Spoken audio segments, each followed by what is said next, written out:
10 minutes before the wedding ceremony, my fiancé suddenly said he had a stomachache. "Darling, can you buy me some stomach medicine? I don't want to ruin the wedding later, I want to give you the most perfect memory." I hurriedly ran out of the hotel in the rain, and when I returned, I was stopped outside the banquet hall. "Sorry, the wedding has already started, unrelated persons are not allowed to enter." I was stunned. How could the wedding start without me, the bride? The waiter helplessly opened a crack in the door for me. I saw in the center of the hall, my bride was kissing his white moonlight, enjoying the applause and congratulations from the entire audience. I put my hand on the doorknob, urgently wanting to rush in. But I was stopped again. "I told you, no unrelated persons are allowed in. Look at how provocatively you're dressed, are you trying to steal the wedding?" A man grabbed my wrist, his face full of menace and warning. "Unrelated persons? How could I be an unrelated person? This wedding was clearly prepared by me for Victor, I am the bride of this wedding." I stated my identity, I am Victor's wife, the one kissing someone else inside is my husband. Upon hearing this, the man frowned and looked me up and down. Just when I thought he was going to let me go, the next second, he directly grabbed my wrist and dragged me away from the banquet hall entrance. "No wonder my brother-in-law asked me to guard here, it's to prevent shameless women like you who talk nonsense and don't know their place. Dare to steal my sister's man, are you tired of living?" He threw me hard, and I staggered back a few steps, hitting my back against the wall, grimacing in pain. But I still insisted that the man inside was my husband. "Call him out and ask him who he is marrying today. We've been in a relationship for 4 years, met both parents, all our friends know us, when did he become your brother-in-law?" The pain in my back made me realize. He sent me to buy stomach medicine and deliberately had someone guard the door to prevent me from causing trouble. Victor, my soon-to-be husband, had been planning all this. "You look decent, but you're full of lies, are you Victor's simp? Heard the male god is getting married, so you deliberately came to make trouble. I've seen your tricks many times, get lost before I get angry." But I still rushed inside, I had to find Victor today and ask him clearly why he did this to me. A punch came, hitting me so hard that my head jerked back. Blood immediately flowed from my nose. "Damn it, you don't appreciate kindness, don't blame me for being rude." The man shook his sore arm. "Dare to ruin my sister's wedding, I'll beat you to death." The man grabbed my collar, threw me to the ground, and a barrage of kicks and punches rained down on my face and body. I was beaten and curled up. I kept mumbling, "The person inside is my husband." The man got tired of beating me and spat, "Only this way can you be obedient." After the man entered the banquet hall, I lay on the ground, trembling all over from the pain. I really couldn't understand why my fiancé, who was still messaging me last night looking forward to today's wedding, would do this. After being sent to the hospital by the hotel staff, I took out my phone to call Victor. The female voice announcement said it couldn't be connected. It seems that Victor, to be safe, had blacklisted my phone number. I decisively sent him a Facebook message, "Come to the hospital and explain to me what happened today." But the message sank like a stone into the sea. During the 2 days in the hospital, Victor didn't contact me once. I couldn't reach him at all. Until before discharge, there was a friend request from a stranger on my phone. After accepting, the other party quickly sent photos, all of which were from the wedding day. "The wedding you arranged was very successful, I like it very much." From this boastful tone, I knew who she was. "Since you're married, I'll give him to you, wish you two to be locked together forever." As soon as the message was sent, the phone that hadn't been connected for a long time rang. Victor's first sentence was to blame me. "Clara, Irene kindly showed you the wedding photos, why are you going crazy?" Why am I going crazy? Let's see what he's saying. "Victor, you sent me away to marry another woman, are you very proud?" Victor choked on his words and said guiltily, "Who told you to go out? A wedding can't be without a bride." "Victor, get it straight, you asked me to go out to buy you stomach medicine," I said, suppressing my anger. "I told you to buy it, and you just went, you can't distinguish priorities, so spineless." Besides, couldn't you ask someone else to borrow it? You ran out in such heavy rain, messing up your makeup and hair. Irene came to save the day, she gave me a perfect wedding. You don't thank her and even speak sarcastically. Being with Victor for so long, this is the first time I knew he could twist the truth like this. Don't think I don't know who she is. Irene, Victor's white moonlight. I've never met her, but when I first got together with Victor, I saw her photo in her graduation picture. I noticed her entirely because of a sentence Victor wrote on the back of the graduation photo. Irene, I must marry you. And in the photo, Victor's gaze was all on her. I never told Victor about this. So, when Victor heard that I knew who Irene was, his tone clearly paused. I continued, Victor, congratulations, you finally got what you wanted. The sarcastic tone made Victor on the other end of the phone furious. The earlier guilt vanished. Clara, what do you mean? Speak properly. Marrying her has always been your wish, hasn't it? I sneered, so, what's wrong with me congratulating you? He probably thought that I was saying this out of jealousy and anger, being insincere. He softened his voice, Clara, indeed, I didn't think this through, but think about it, although the wedding wasn't yours, the bride was you, what else are you dissatisfied with? Honestly, this sentence made me laugh in anger. The last time I heard such a bizarre statement was the last time. Seeing me silent, he thought I had figured it out. But I was speechless because of him. I felt I couldn't communicate with him. By the way, where did you go? I haven't seen you for days. After blacklisting me for days, he finally remembered to ask about my whereabouts. I said, I'm in the hospital. Oh, when you're discharged, remember to clean up the house, the wedding day was a bit messy at home. He didn't ask why I was in the hospital or worry if I was injured. His tone was as flat as talking about having scrambled eggs with tomatoes for lunch today. Thinking back to the boy who used to care so much that he would cry if I got bumped or bruised, he has finally drifted away with the memories. I suddenly felt very tired. Every word I said to him was repeatedly tearing at the wound. If there's nothing else, I'll hang up. Without waiting for the other party to speak, I hung up the phone myself. In my heart, I also silently made some decisions. On the day I could be discharged, I looked at the cast on my hand and took a taxi home. Unexpectedly, I ran into Victor and the woman beside him, Irene, just as they were coming downstairs. Both of them were startled to see me. Irene reacted first, you must be Clara, what a coincidence to see you here.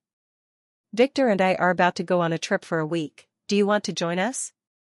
A trip? I looked at Victor, what was he up to now? Victor coughed twice, raised his head, and said, Irene helped you so much, I have to accompany her for a few days to thank her. This is about social etiquette, do you understand? He drove me away to have a wedding with another woman, and now he's going to accompany another woman on a trip. He doesn't take me, his fiancé, seriously and even blames me first for not understanding social etiquette. Sorry, I really don't understand his set of principles. I bypassed them to go home, but Victor grabbed me. I'm talking to you, why don't you react at all? After staying in the hospital, you don't even have basic manners. Because of the tugging, my nails hit his belt hard, and the piercing pain made my eyes red instantly. The nails were the wedding nails he accompanied me to do. At that time, the manicurist teased us, saying he rarely saw men willing to accompany their wives to do nails. The wedding nails were intricate and took 4 hours. At that time, Victor was full of happiness, if not accompanying my wife, who else? Loving my wife is loving myself. After leaving, Victor took a small red envelope from my bag and gave it to the manicurist to share the joy. But now, he ignored the cast and bruises on my wrist and didn't care about my cracked nails because of his actions. But I think you don't need to go anyway, you don't like going out, so just go home and clean up the house. I know why he came to this conclusion. When I first got together with him, neither of us had much money. I went back and forth between the company and home every day. Sometimes when colleagues or friends invited me out, I said I didn't like going out. But did I really not like it? I smiled self-mockingly. I shook off his hand and walked upstairs. Victor didn't follow, but I still heard their conversation. Victor, is it not good to not let Clara go? She seems angry. Otherwise, you go on a honeymoon with Clara, I won't go. Victor's tone was indifferent. It's fine, she's like that. Since I promised to accompany you out, I definitely won't break my word. The elevator came. I got on, facing outside, and saw Victor adjusting Irene's clothes. They really looked like a newlywed couple.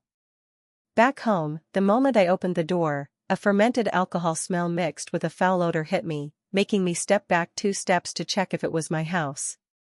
Although Victor said the house was messy, I didn't expect a good home to turn into a garbage dump. Messy clothes, trash, oil-stained carpets, wine-soaked speakers, a TV hit by heavy objects, and even my favorite potted plant covered with a thick layer of vomit. Moreover, yesterday's wedding dress and bridal gown were thrown on the floor. The torn marks showed the intensity of that day. I covered my nose and went into the bedroom. Seeing all this, what else didn't I understand? I packed my clothes from the wardrobe, took my suitcase, and left. I didn't want to stay in this place for a second longer. I found a nearby hotel to stay in.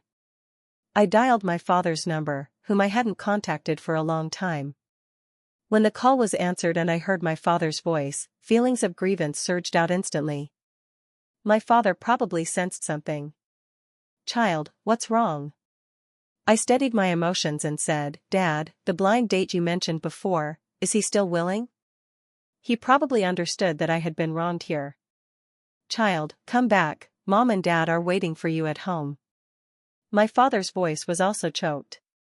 The emotion infected me, and I said with a lump in my throat, "Okay, but I need to handle things here first." After hanging up the phone, I unconsciously opened Facebook and saw the airport photo Irene posted 2 minutes ago. "The week-long trip begins. For these 7 days, you belong only to me." Coincidentally, my father also sent me a message. The man agreed to meet on the 20th, calculating the days, it was exactly a week later. That is, the day Victor returns is the day I leave. On the first day, I saw from Irene's Facebook that they went to the snowy mountains together. I saw Victor holding a bouquet of bright red roses, smiling brightly. I saw his comment to her, "The brightest roses for the one I love most." The corner of my mouth curled up in a self-mocking smile. I remembered when I gave Victor roses, his disdainful look. He said, "Giving roses to a boy is so tasteless." Here, I'll share a blogger with you, his homepage has what boys like. After that, every gift I gave him was personally selected and wrapped by me, trying my best to make him satisfied at every step. But it turns out he treats people differently. If it's someone he likes, even a bouquet of wilted roses, he would cherish it. So, did he really love me? I think he did. In the first year together, we were the poorest. On rest days, we lay on the park lawn, and I put a ring made of readily available foxtail grass on his finger. At that time, he would say, "Who proposes with foxtail grass?" I said, "Then forget it if you don't want it." I pretended to take it off, but Victor covered his right hand. "Once you give it to me, it's mine, I don't care, I've worn it, so you must marry me." I threw myself into his arms, extended my right hand, and he also wove a ring and put it on me. The warm sunlight fell on us, and he looked at the ring on his hand with anticipation of marrying me. So, having loved is the most painful. Because there are beautiful memories and evidence of love, it hurts immensely when separating. On the 3rd day, I went to the company I co-founded with a friend. The company was not large, but it was enough for me to establish myself in the new city. When they saw me coming, my partner Ethan looked at me with evasive eyes, feeling guilty. Even another colleague in the company didn't dare to look at me. I knew they attended my wedding but witnessed a wedding without me. I greeted them first. Ethan saw that I looked fine and boldly asked me, "Are you okay?" The colleague also looked at my reaction eagerly. I shook my head. "I'm fine. Actually, no woman would be happy about this. I didn't see you that day and didn't dare to contact you.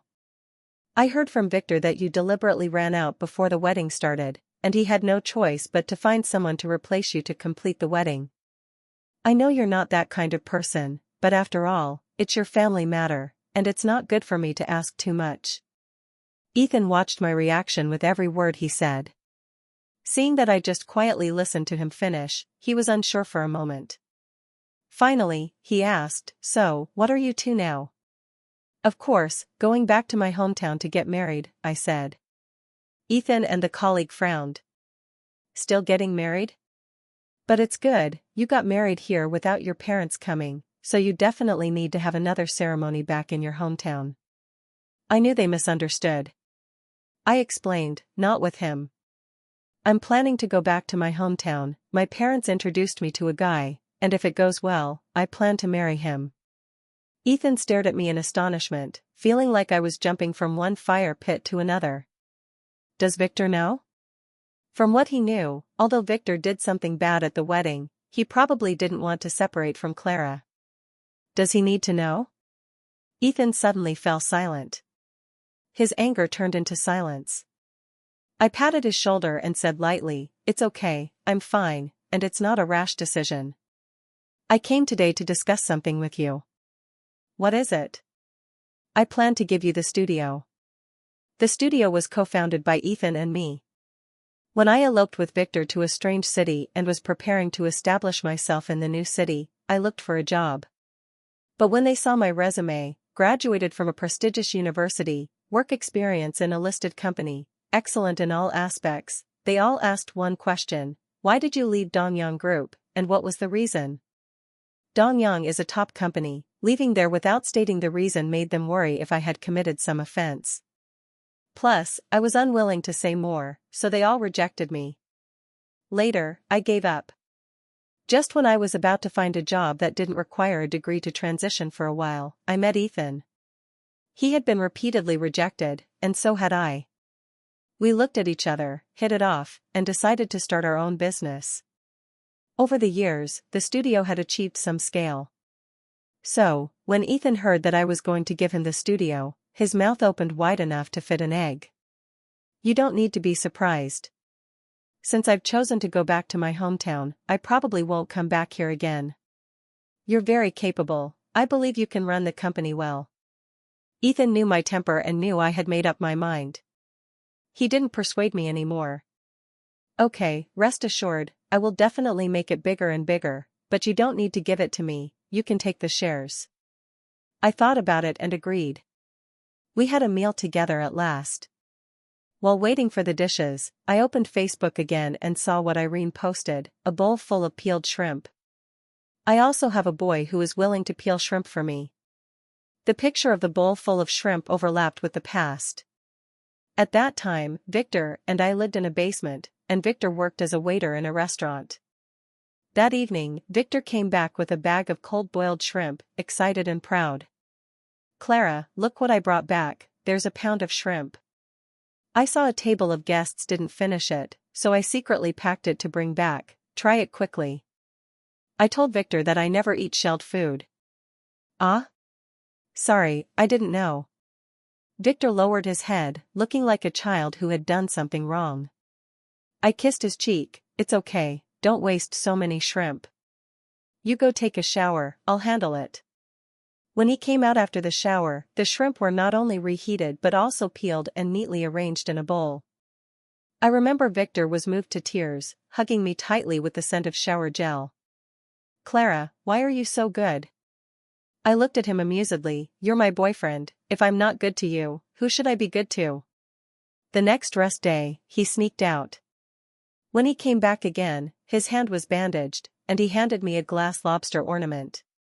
"Although you can't eat shrimp, you can accept a gift, right? This is the best one I made, you're not allowed to say it's ugly." At that time, my heart melted completely. What my husband made is beautiful. I will definitely hold it every day to let others know how much my husband loves me. At that time, Victor's eyes were full of stars. At that time, although life was hard, Victor and I were very satisfied. But thinking about it, I realized that all our happy and sweet days were in the first year when we just got together. When did it change? Perhaps when Ethan and I started our business, and he successfully applied to be a manager in a company. We spent less time together, and from then on, Victor's attitude towards me was not as good as before. He started to find faults with me. Something suddenly flashed in my mind. I looked at Ethan. Help me ask if the woman who appeared at the wedding that day is from the same company as Victor. Ethan is smart and reacted immediately. We happened to have a cooperation with them recently, I'll ask now. Soon, Ethan looked up with a difficult expression. I knew I guessed right. Victor's change also had an explanation. At the wedding, it wasn't a sudden impulse, he had thought about it for a long time. He watched me carefully prepare everything for the wedding, try on wedding dresses, choose gowns, praised me as a good wife on the surface, but behind my back, he was probably laughing madly, thinking I was a fool, a clown, and everything I prepared was for someone else. I clenched my fists. Realizing I had been fooled only strengthened my decision to leave him. Fortunately, we hadn't registered, so there was no need for complicated procedures. On the 5th day, I went back to the wedding house again. After a few days of fermentation, the smell in the house was even worse. A neighbor saw me back and asked me to clean up the room. Last time it was noisy until midnight, and these past 2 days, it stinks so bad. He looks decent, but privately, he's so unhygienic. Hearing this, I said, I'm just here to collect waste. If you want to find the owner of this house, I can give you the phone number. The neighbor quickly apologized. Sorry, miss, but now that I look at you, you do look different from the woman from those days. I nodded, went into the house, and closed the door. Ignoring the mess, I started packing my things. The clothes and pants had been tainted with the foul smell of the house, so I threw them all away. Among them was a long dress Victor bought for me. When I first started my business and needed to talk to other bosses, Victor thought I couldn't do without a decent outfit. He spent several months' salary to customize a professional long dress for me. I felt sorry that he spent all his hard-earned money on me. Victor didn't care at all and put the dress on me. I'm willing to spend money on you, look, how beautiful you are in it. I said my taste isn't bad. I looked at his fingers wrinkled from dishwashing water, held his hand, and promised, Victor, I will definitely give you a good life. Okay, I believe you. Now, I also carelessly threw the clothes into the trash can and started cleaning other clutter. Under the bedside table, the broken glass lobster was a gift he once gave me. Since it's already broken, I don't need to clean it up anymore. As for the display stand, the foxtail grass ring I once gave him was preserved in resin by him. I originally wanted to throw it away, but on second thought, the resin was added by him, so it should be considered his thing. In bits and pieces, I quickly packed my things. The traces of my existence in this home were erased bit by me. I gave all the things to the waste collector. I also left the keys in the house. I won't come back here again. On the 6th day, I bought a plane ticket for the afternoon flight. While waiting in the lounge, I received a call from Victor. Clara, are you sick? You don't have to be like this, do you? Just because I went out with someone else, you're throwing a tantrum with me? Irene and I are just friends, this time going out with her is just to thank her. Didn't I invite you at that time? You didn't come yourself. Why are you going crazy now? I listened to his reprimand. Strangely, I didn't explain or argue with him as usual. Perhaps at this moment, he was no different from a stranger in my eyes. Why aren't you speaking? Are you deaf? Exhaling, I formally declared, Victor, we broke up. Who you go out with has nothing to do with me.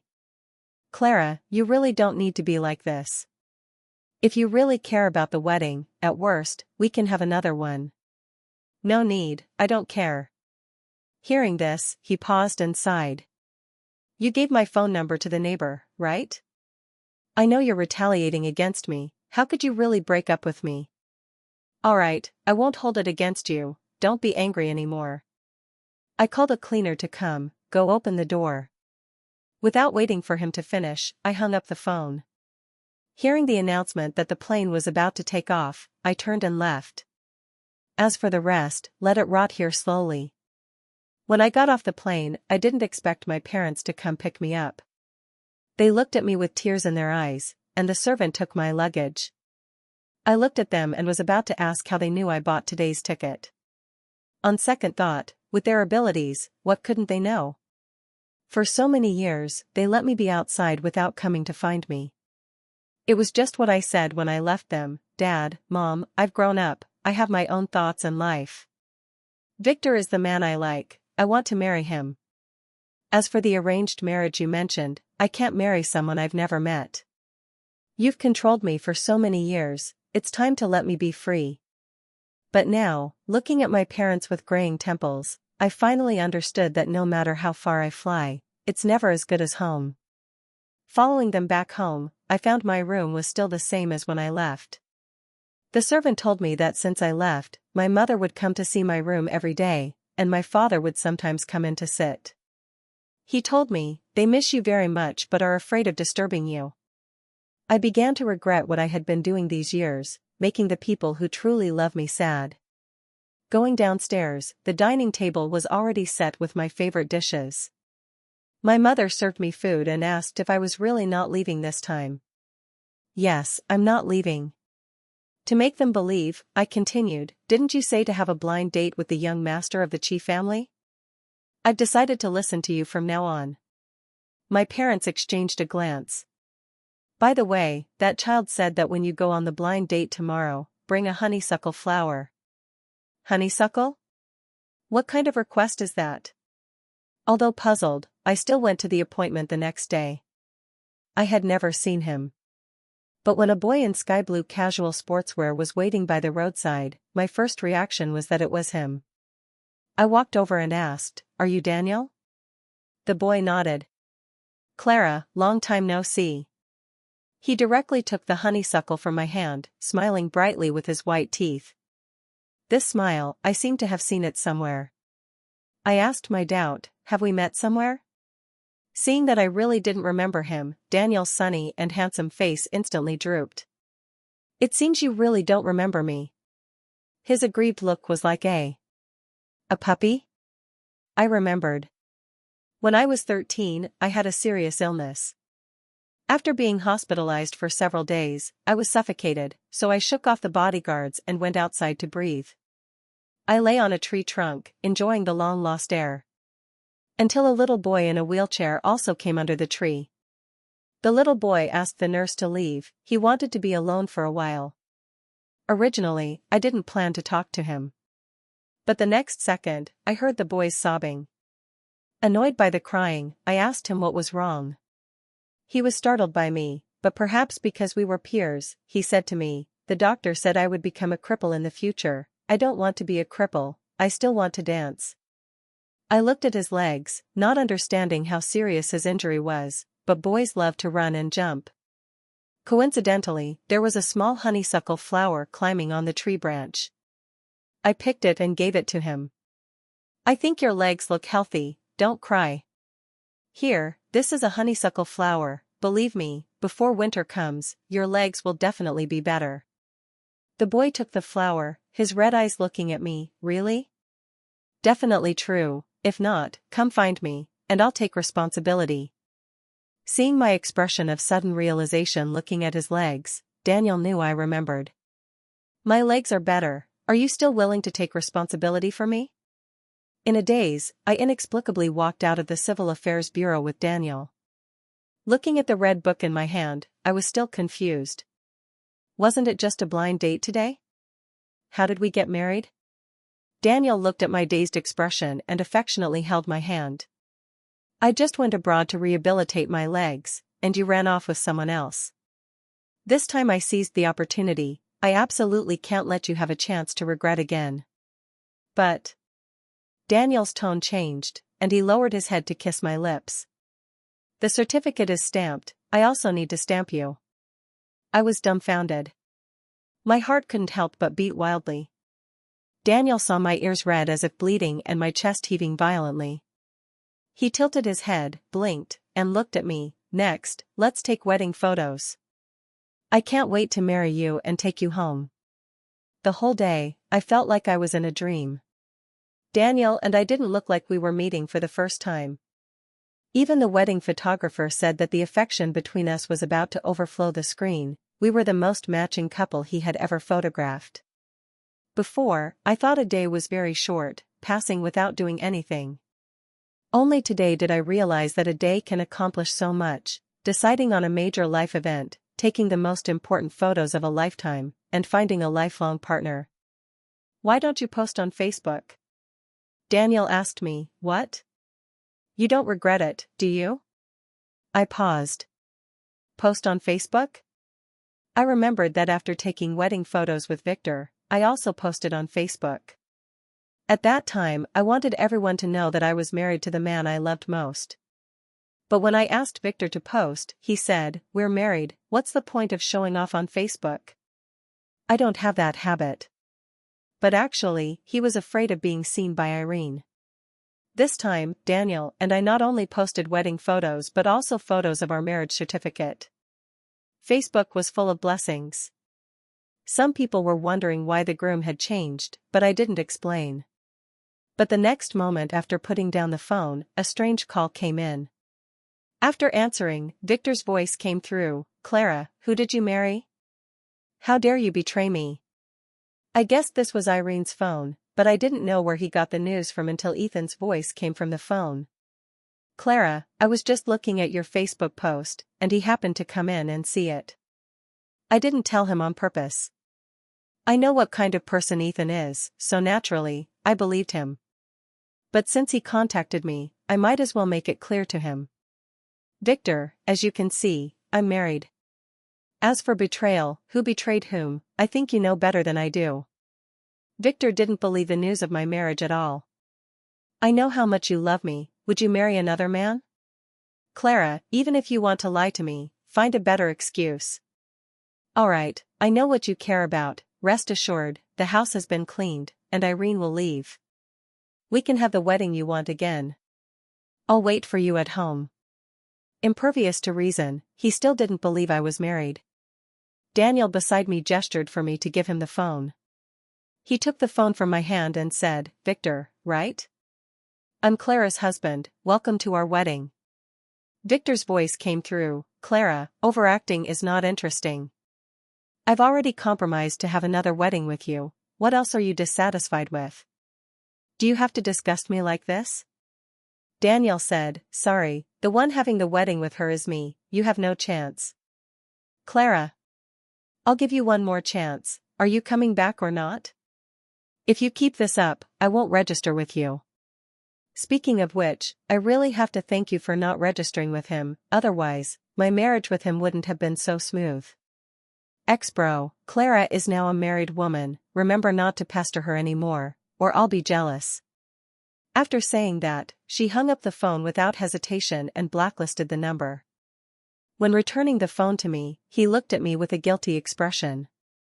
"Clara, I treated your ex-boyfriend like that, you won't be angry, right?" Looking at his two-faced appearance, I couldn't help but pinch his face.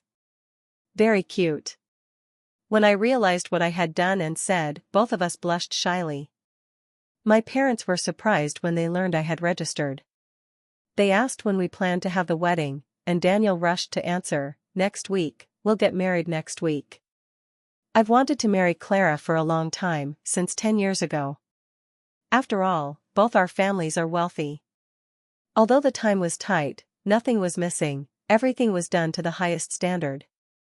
At the wedding scene, the host asked if I was willing to marry the groom.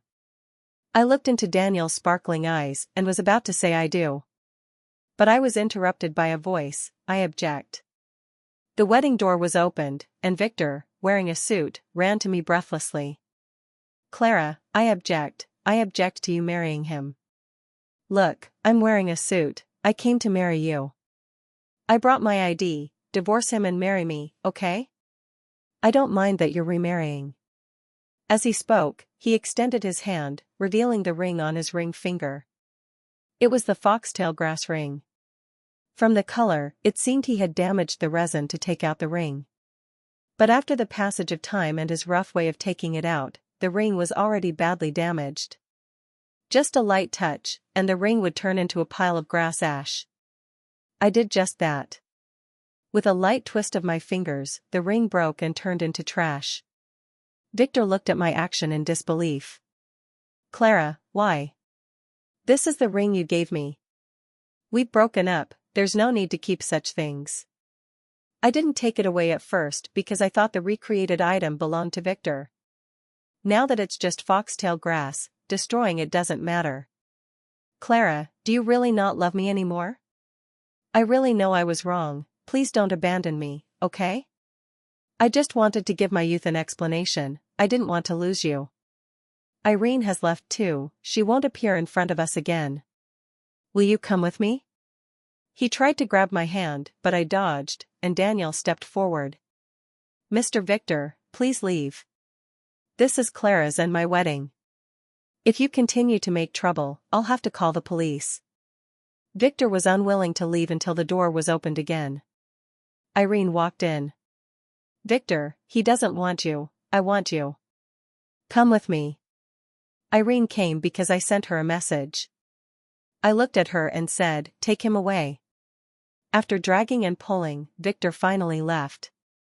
The wedding proceeded normally, and no one was affected by the earlier farce. The ceremony is over, the groom may now kiss the bride. I closed my eyes and felt someone lower their head to gently touch my lips. Under everyone's blessings, I smiled, stood on tiptoe, took the initiative, and kissed him hard. A month after the wedding, I received a call from Irene. Clara, you fucking lied to me, why didn't you tell me the house still has a $2 million mortgage? I can't sell it now. I sneered. At that time, Irene came to the wedding to take Victor away entirely because I told her that the wedding house was in Victor's name, worth over $5 million. As long as you marry him, the house is his, and when the house is sold, the money will definitely be enough to pay off her usury. After I came back, I sent someone to investigate Irene. I didn't believe a woman would appear out of nowhere, there must be a reason behind it. Sure enough, I found out that Irene had long owed a huge amount of usury outside. She approached Victor only because she knew Victor had a crush on her and was her simp, plus there was me, a sucker, behind him. I took a sip of the tea in front of me, did I say anything wrong? You didn't ask clearly yourself. Clara, if you treat me like this, aren't you afraid I'll destroy Victor? Does it have anything to do with me? He's your man now, how you treat him is your business. Fine, just wait. After that, Irene didn't contact me again. I wasn't interested in their affairs either. It was Ethan who told me that when he was at a bar with a partner, he saw Victor, who had been sold by Irene to a perverted tycoon. He was wearing a mask, and his eyes were swollen. Irene is ruthless enough to sell Victor to him, everyone knows that person is indiscriminate, and several people have been beaten to death by him before. I made no comment on Victor's plight, only asked, what about Irene? How is she? I heard she was caught by the debt collectors, beaten to disability, and ruined for life. Good, it wasn't in vain that I contacted those people. Sigh, let's not talk about them, I came to tell you good news. Our studio got invested, 10 million, do you know what 10 million means? It's enough for us to do what we want. Do you regret giving me the company now? If you're willing to come back now, the shares can still be half each, you're still my partner. I looked at the investment plan I had just signed. No, I believe in your ability, I'll just hold my shares and live off them. Alright, if you don't see such a good opportunity, I won't agree if you want to come back later. In the 3rd month after taking over the company, I got pregnant. He happily touched my belly and coquettishly said to me, before, I understood that you were busy just taking over the company, now that you've taken over and you're pregnant, shouldn't we plan our honeymoon? Otherwise, when the belly gets bigger, we won't be able to go anywhere. As he spoke, he touched my belly, the child says he also wants to travel with mom and dad. Seeing that I didn't answer, he pretended to be angry, working while pregnant, if you don't feel sorry for yourself, I feel sorry for my wife. Fine, if we don't go, I'm angry. Seeing this, I smiled and hugged his waist. No, I was just thinking about where we should go, what clothes you should wear, and whether to find someone to make a travel plan. Daniel gently hugged me back. Actually, no matter where, as long as it's with you, it's good. Wherever, it will be very happy. He kissed my forehead. Me too, as long as I have you, I'll be very happy anywhere.